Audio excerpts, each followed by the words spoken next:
Hello, everyone. Welcome to Feedstuffs 365. I'm Sarah Muirhead. Your Feedstuffs team was recently in Germany at Eurotier, and one of the hot topics of discussion was that of zinc in swine diets. Joining us to talk about new dietary regulations in the EU, as well as research on new double-encapsulated zinc for use in swine diets, is Stephanie Ladirat. She is Research and Development Director at NUQO Feed Additives. Thank you for joining us today, Stephanie. Thank you, Sarah, and good morning, everybody, or good afternoon. Let's start with a bit of background. Tell us about NUQO Feed Additives and your role with the company. Yeah, sure. So NUQO is a French company, but really we feel very global. We have staff all over Europe, but also offices in Thailand and Mexico, and distributing already in many countries around the world. We deliver a feed additive solution, and what makes us unique is that we combine phytogenic, so plant extract, with phycogenic, algae product together, and we encapsulate those molecules so that we make sure we preserve the activity of the active, and also we deliver the active at the right place in the gut. So this is, also what I do as my role. So what you said, I'm the technology director at NUQO, and really I have two hats. One is really technical support, where I make sure that we have the right research done for showing the evidence about our products, but also making sure that we have new product development. So this is really the two parts where I'm involved in. Very good. Talk to us about the reduced use of zinc and antibiotics in pig diets in Europe and kind of some of the resulting challenges and even opportunities that these regulations are creating. Sure. I think you may know that there is a ban on zinc oxide since June 2022 in Europe.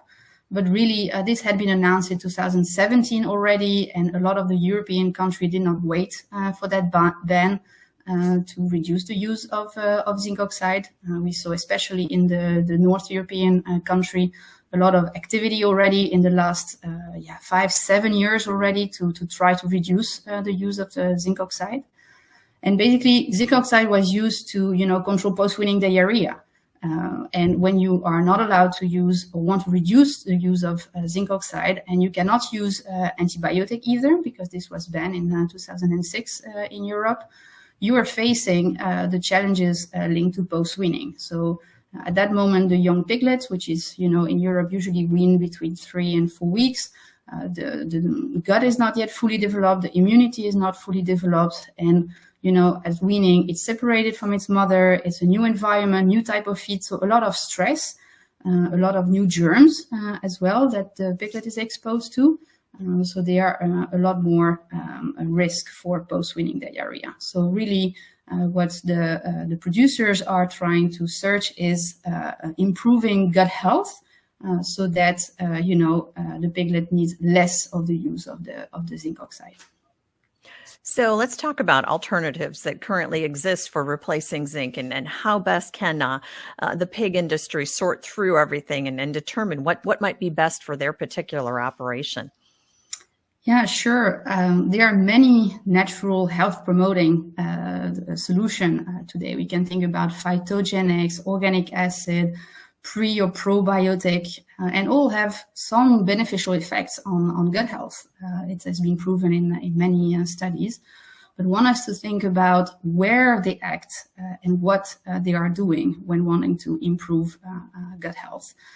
So phytogenic, maybe more on the digestive function, also a little bit on modulating the microflora composition. Pro and prebiotic are more really oriented toward the maturation of the microflora, setting up the right bacteria inside the gut. And the organic acid, I would say, is really about two things. The pH control, so you have acidifiers, so that you have, after that, also better digestion of especially the protein, but also a strong accent for pathogen control. But that will be depending on the type of acids, their pKa, so at which pH they will work, but also where they are delivered in the gut. So that's when knowing all these aspects of this natural solution, we can use a combination of different of these active molecules so that we make sure that we have a comprehensive support for the piglets. So talk to us about the importance of having that right combination of active molecules and a timed release of each of those molecules in a pig's gut. Sure. So I think if we look at NUQO Safe, so which is the NUQO product, which is with a double encapsulation, we thought about having this comprehensive efficacy all along the gut. So we wanted to have molecules that were acting not only on the digestive function to make sure that the piglet that has not yet a mature gut could digest better, but also talking about its immunity. We said it's not fully developed yet, so we need to help that little piglets.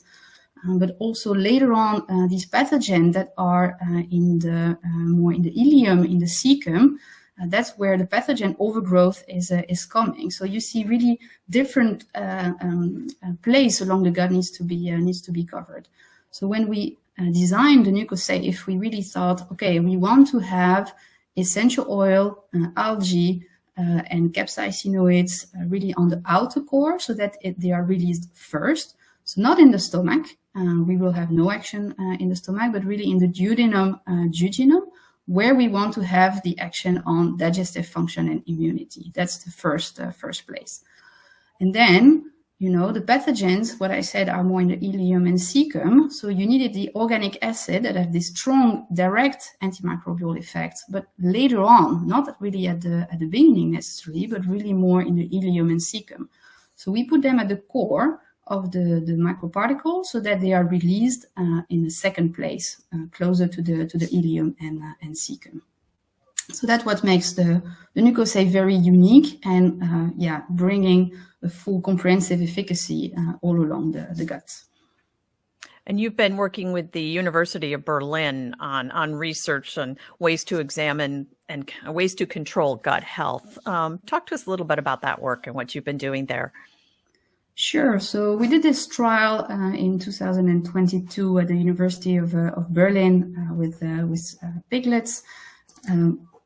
Excuse me.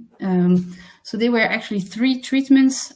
So we had the negative control, which was just a regular diet with a minimum level of zinc oxide that is still allowed. We call it the nutritional level, around 80 grams per ton of zinc oxide. And a second treatment with a high dose of zinc oxide, so the old model, I would say, that was used in Europe and that is not allowed anymore. And in the third treatment, so we had the Safe at 800 grams per ton on top of the negative control. So there was the nutritional level of zinc, but not the high dose. So we had a typical diet, 2 phases with ingredients that are commonly found in Europe. Also some lactose ingredient in the first phase. And when we look at the results for this trial, if we go to the next slide, we see that we looked at the performance post-weaning, 6 weeks post-weaning or 42 days post-weaning. And in the first graph where we look at the body weight gain versus the negative control, we see that with the zinc oxide high dose, we have about 1.2 kilo extra body weight, and with the Safe, we have 1.3 kilo extra. So very similar additional performance when you are using NUQO Safe as compared to the zinc oxide. Also, what we see is that with the body weight at 42 days, the distribution was more homogeneous, meaning that all piglets were having the more similar weight as compared to the negative control. If we look at feed efficiency, which is also very important nowadays, especially in the context of high raw material cost, we see that the NUQO Safe, although not significant, was better than the group with the high level of zinc oxide.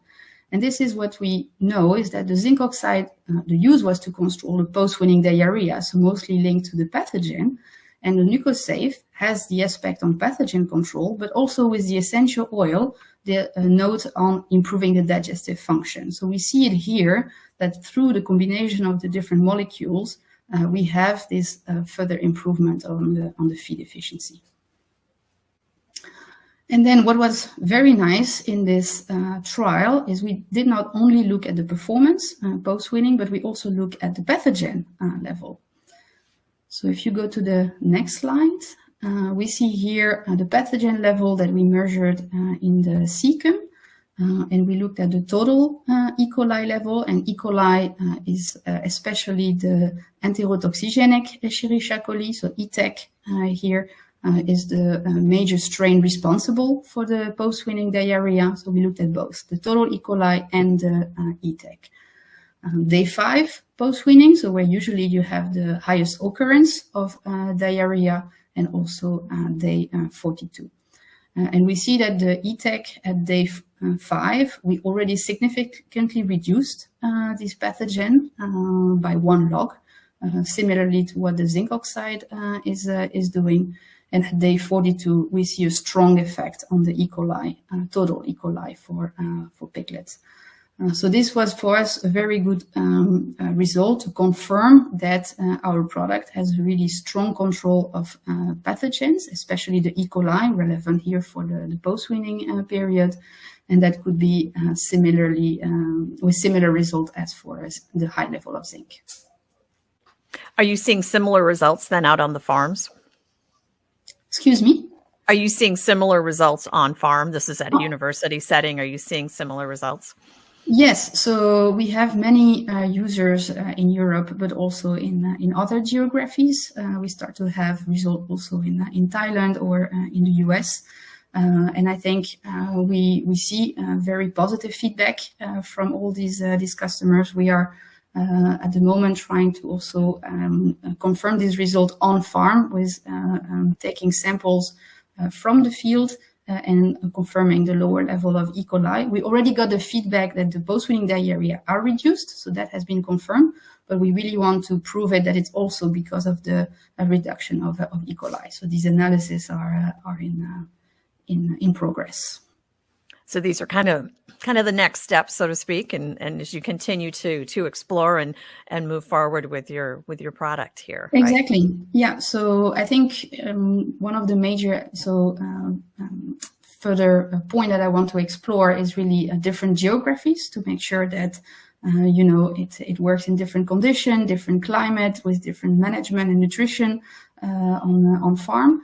But also really looking at this mode of action, because having a proper result is, of course, very important for the producer, but it's important to us to be able to explain why and how it is working. So we want to do more sampling on microflora, but also looking maybe at immune biomarkers to be able to better explain the mode of action of the product. Very good. Our thanks to you, Stephanie, for joining us here today and sharing this information with us.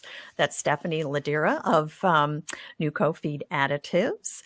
Thank you for tuning in as well. For those of you that have joined us, a heads up that on January 19th, we're going to be having an additional discussion on the topic of zinc use in swine diets. Dr. Jerry Shearson will be with us to talk about work coming out of the University of Minnesota, looking at kind of what's going on in the U.S. So as always, visit Feedstuffs 365 to learn more and to check out our upcoming and past programming. Until next time, for Feedstuffs 365, I'm Sarah Muirhead.